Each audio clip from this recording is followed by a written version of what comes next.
Well, we've always wanted to be a good neighbor, but nowadays it's not enough to just be a good neighbor, but you gotta be engaged. And I have David Burton here with me again. David, hello. Hello, great to be here. Good to have you. So last time you told us about your story about why people need to be an engaged neighbor. We talked about some examples. Tell me some neighboring options.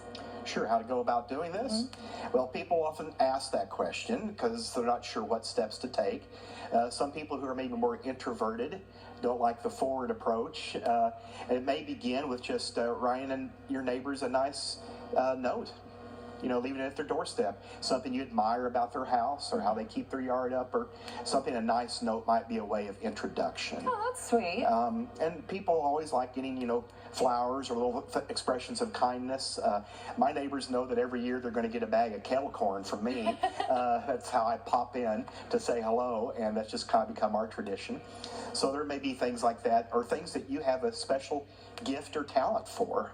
I have a guy in my neighborhood who's a national champion gourd painter, and he paints gourds for people as gifts. And that's a really nice, meaningful gift that he's invested time in. So think of some things like that that might allow you to introduce yourself or be an expression of kindness. That's sweet. And then if somebody doesn't want to go so elaborate as a gift, they can literally just do something kind. Absolutely.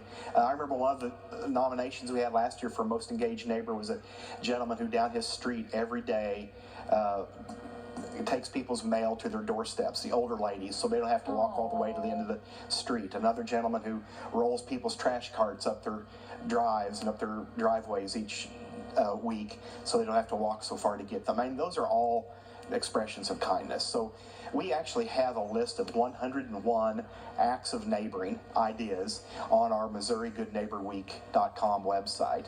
So it's things that people have done and reported doing in the past, or things that we've tried ourselves in our own neighborhood. There's no end to the number of options, right? I mean, we're all people, and use your gifts and talents that you have and express those in a special way.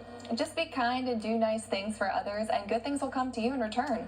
So sometimes, I mean, not everybody is always easy to get along with, right? and things, but I think we gain much more by reaching out and developing those relationships, by growing that social capital.